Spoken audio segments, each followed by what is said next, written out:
All right, ladies and gentlemen, welcome back to Sports Talk. Today, our topic is Corey Cash. The sophomore announced that he'll return to Stanford for his next season. The question is, will he have a breakout season, though? Now, I personally believe Corey Cash has the potential to be a high draft pick this year.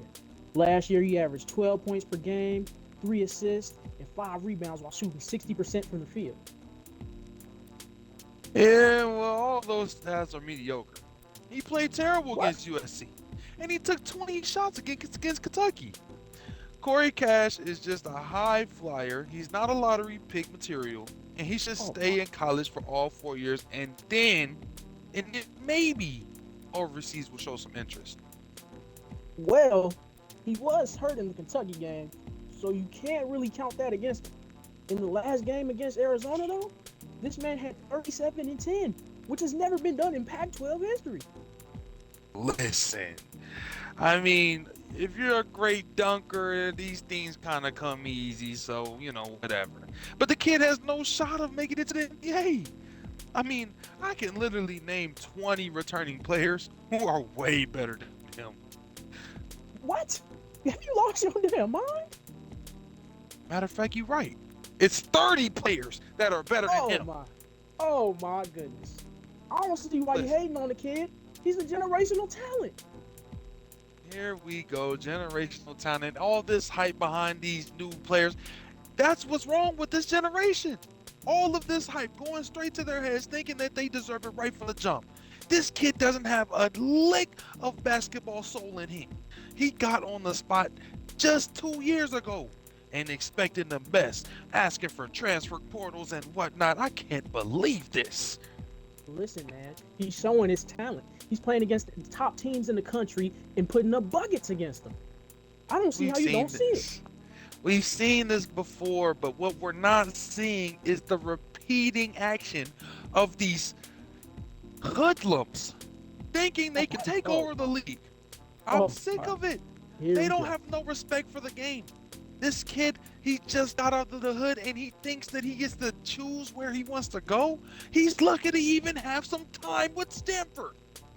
Oh my goodness. Well, I think it just shows even more his character. He's trying to do something with himself. You know what I'm saying? It just shows his motivation and determination that he wants to be something, that he wants to do something. That's all I'm saying. Well, if you want to do that, all I know is respect is earned. He hasn't earned nothing with me. All right, well, I guess we're going to have to see in this next upcoming season, because I'm expecting a lot from him. Good luck. Oh, my goodness. All right, y'all. We're going to go to commercial break. We're going to get back to y'all later. I don't know, see what you see in the kid. He's tripping. Oh, my goodness. He's not going to make it. I'm trying to tell you. Oh, Bet $50 right now. Shake my hand. I bet 100. I bet 100.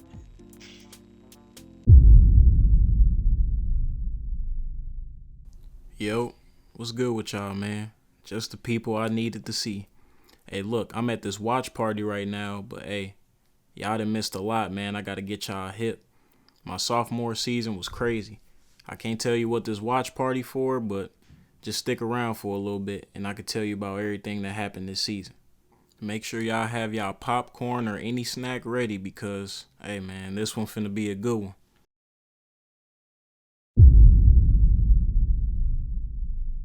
So as y'all can see, your boy finally got some VC and I upgraded the way my braids look and got me a nice little sleeve. And the first game of the season was a tough one against USC and BRONNY, who was also coming back for his sophomore season. Now I know y'all done heard all the naysayers and doubters, but hey man, I was on a mission this season. Not to only prove I was good, to prove I could be a potential lottery pick and make it to the NBA. I started off the game going straight to work in the post.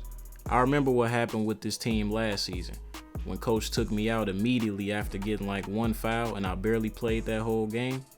Yeah, that get back, hey, yeah, y'all know what the song say, I ain't even gotta say it. And I started off the game on fire. I had the bench going crazy and I had the crowd going crazy after that lob. I wasn't kidding when I said I was really on a mission this season. Coming into this year, I also had a lot more freedom with my coach. I ain't gonna say I ain't have none freshman year, cause I was cooking freshman year, But this year, I really had the ability to do whatever I wanted. Come down the lane and do what I usually do. But I know what y'all probably thinking.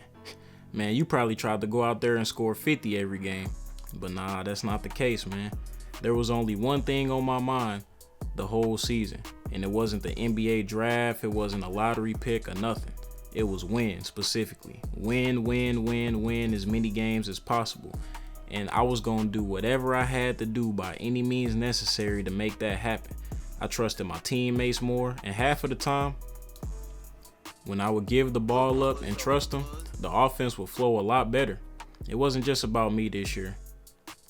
Of course, I wanted to go crazy and see if I could become a number 1, number 2 pick. But man, I wanted dubs. As y'all boys can see, this game was nothing like the game against USC my freshman year. I mean, I was cooking. I was throwing dimes, getting lobs, getting really anything I wanted. My goal was to start this season off strong and show that first showing against USC, man, it was a fluke. But unfortunately, tragedy set in after I missed a shot and tried to get a steal. I ended up breaking my left wrist. Man, my wrist was hurting so bad I couldn't even continue. I just had to sit on the floor in pain until my teammates came and helped me off the ground. I had never felt no pain like that in my life. Well, maybe that one time when my dad went to go get some milk, but that's besides the point. After I went down, the whole crowd was silent. Everybody was scared for me. And just when I thought the game was going perfect, I had another trial to overcome. We ended up getting the dub, but y'all know how my life go, man. It seemed like it's always something trying to get in my way. Before I went down with the injury, I was able to put up 29, 5, and 7. I was out for a few weeks, but I ended up making it just in time for another big game against North Carolina with RJ Davis and ELLIOT CADEAU and Armando Bacot. Now, as you can see, your boy is rocking the hand tape on his left hand. I ain't gonna lie, I may or may not have came back a little bit early, but the trainers wasn't finna be able to tell me nothing, bro. I had to show up for this game. And I wasn't finna let all that time I put in the offseason go to waste. So I had ELLIOT CADEAU on me. Hey, I went straight to work. Hey, I had to let the crowd know he was too little too. Now at first, my hand was still a little bit sore and I wasn't comfortable shooting yet, which is why I tried to get so many buckets in the post, because they was easy and I was not trying to brick that muff. And coach was all for my plan of attack. He told me to just keep going at CADEAU and get to the cup if I could. But in the same breath, them boys was playing some good D on the wing. So coach drew up a play for me to get a lob and you know I had to finish that play. In the very next possession, I came down the court, broke ELLIOT and then dunked on 2 of their teammates' head. I know y'all done seen me put a lot of people on posters, but hey man, this one gotta be up there with one of the best in my career for sure. As the game went on, my plan was to keep attacking the paint. I had a goofy on me and I just did him something terrible. Over the summer, I also focused on my defense a lot, and it showed as I got the steal on ELLIOT and then tried to get it to my boy for the assist, but they ended up fouling. Fourth quarter came around and it was still close, so you know I had to start tapping into my bag. Like I said, my focus was winning this year, so when we got in these close game situations, I knew I had to deliver, especially after not delivering a couple times last year. But the past is the past, and we here now. They still can't guard me. I'm still sizing them up, and I'm hitting turnaround fades like MJ. With ease, by the way. It was something about the energy in the crowd that night. I think all of the Stanford fans was just happy to see me back in action.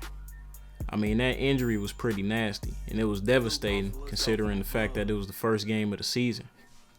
With a minute left in the game, I wasn't sure why coach still had me in, considering the last time that happened, I broke my left wrist. But hey man, you know when coach gonna leave me in, I'm gonna continue to try to get buckets. ELLIOT was getting cooked all night. I felt bad. Don't get me wrong, I was happy with my performance this game, especially coming off an injury. But I knew in the back of my mind, man, we had a lot more work to do if we wanted to improve from last season.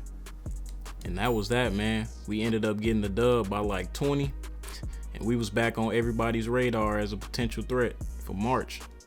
I was back in the lineup, and I dropped 37, 4, and 4. I also had 2 steals and 4 blocks, which is actually insane. Now the next game we had was a Pac-12 matchup against Arizona. And I know y'all boys remember what happened to Arizona last time. So what you think I'm about to do this time? Now some people to this day still talk about that dunk I had against them my freshman year. And I can't blame them because, hey, that one was definitely one for the books. I told y'all I had been working on my defense all summer. So anytime you put the ball in front of me, I was trying to take that thing. Defense was one of the things I felt like I needed to improve on. Not a lot, just a little bit. On the next play, I ended up getting a steal, and then I came down and history repeated itself. Hey! Now, I don't think that one was as bad as the first one, at least. Y'all let me know what y'all think down in the comments. Unfortunately for Arizona, it did not stop there. There was a play where I got a ball screen and caught him lacking again. Damn! Oh my on God. 2 defenders this time. Coach had to call a timeout after that one. And then a little bit after that, this happened. Hey! This game was actually crazy though. With 3.5 left on the clock, man, this dude hit a full court shot that ended up cutting the lead to just 1 going into halftime. That shot was crazy though, I ain't gonna lie. But anyway, as the game went on, I was back doing work in the post. You see, coach started drawing up plays for me to actually score in the post. I wasn't even a post player, but I guess that part of my game improved a lot over the offseason. But like I told y'all, I felt like my most improvement was on the defensive side. I was starting to block dudes' shots and get steals with ease. Them boys couldn't really do nothing with me out there, especially since I was getting stops and turning them into points and assists. A lot of different teams started to face guard me, but I would just go get a lob easy off the back cut. I honestly didn't know what these coaches was telling these players when it came to defending me, but you had to watch out for every single thing, including the shot. I was really starting to develop into a 2-way, 3-level threat. And of course I was a playmaker too. Y'all see the handles ain't go nowhere. And just like that, man, we had beat Arizona at their crib for the second time. In dominating fashion, by the way. I know the student section probably hated me because I had another career high with 49, 10, 6, 2 steals, and 2 blocks. I was like the kryptonite for Arizona, I ain't gonna lie. Shortly after that game, we got tested against an undefeated Michigan team. I know what y'all probably thinking. How is Michigan undefeated? That I cannot tell you. And it was crazy because them boys had beat Duke and Kentucky. So coming into this game, I knew they wasn't nothing to play with. But like I told y'all, I've been trying to get steals. I ended up getting an early foul and coach put me straight on the bench. Now y'all know he be pissing me off when he do that. So when I came back in the game, y'all already know what time it was. The starting PG for Michigan was hella small compared to me. And for some reason, they didn't switch nobody else on me, so I took advantage of that all night long. I mean, if y'all thought I did that boy ELLIOT bad, this dude had it 10 times worse. Coming close to halftime, man, the game was close. I tried to do everything I could to get steals, assists, whatever we needed to do to win. I knew these boys was undefeated, but coming into the game, I felt like we could beat them. I really felt like we could beat anybody. I'm telling y'all, man, I had this point guard in jail. I had like 3 steals on this dude, and he could not stop me whatsoever. At this point, I really thought some of these coaches' game plan was to just let me get mines and try to tire me out. But little did they know, I was conditioning all summer too, so getting tired wasn't really an option. I know the point guard from Michigan probably lost his girl or something this game because he was getting embarrassed in front of our home crowd. I was taunting him. Man, I was doing everything. I was shooting that mug too. Now, normally, I don't be feeling myself during the game, but I can't lie to y'all. After I hit this Kobe fade, man, I thought nobody could stop me on that court and in the world too. That's one of them unreal shots you hit when you playing 2K or something. But man, I barely play that game, so I really wouldn't know about that. As the game went on to the 4th quarter, we started to stretch out further and further from this team, and it's looking like we was gonna secure the dub. And I can't really say it was just me. I mean, the whole team was hooping this game. I was doing mines, but them boys was helping out too. I was just trying to find them whenever I could. And just like that, we had sent the Michigan boys home with an L. They first loss of the season. And I was really starting to build my campaign for going to the draft. But unfortunately, we had Duke up on the schedule next. And I absolutely hate playing these boys because they are never not good. But we was still confident after just beating Michigan, and I seen I had a little PG on me. You already know I was going to take advantage of that. Now last time we played against Duke, I was shooting the ball a lot. So this time, I definitely wanted to get to the cup a lot more because I already know they probably playing for the shot. And whenever they cut me off when I tried to get to the basket, straight to the post work. You already know what it is. Now I don't think I've said this since I was in high school, but I was starting to feel unguardable. And this was at the collegiate level. I mean, I was really doing everything. I was playing defense, getting steals, blocks, getting to the rim as I usually do, while also shooting. Hold up. Corner three. After the half, I seen they was dropping back a little bit, and I switched my point of attack to shooting. And it was actually working too. The whole game it was close, but I know them Duke boys was frustrated, especially when I'm hitting circus shots like this. Now with the game being tied up 73-73, I started to move off ball to try to score. The next play in transition, I ended up taking a risky step back three, but luckily, I drained it. And that shot put us up by 5. And then right after that, I shut down the whole gym with this crazy 360 poster. Now they ended up cutting the lead back to 5, but I was like a shark in the water, man. I was still hunting. And that last dunk ended up being a dagger. And we ended up beating them Duke boys by 8. Now I had put up 44 points, and at that point, it was nothing more for scouts to see.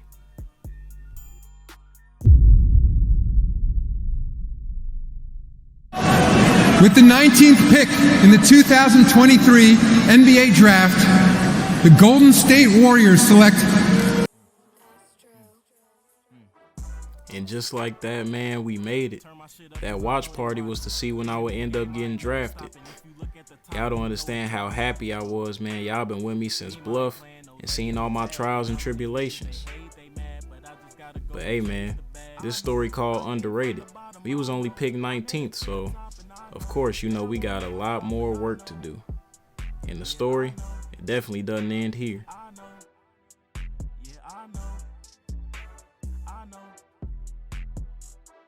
Hold on.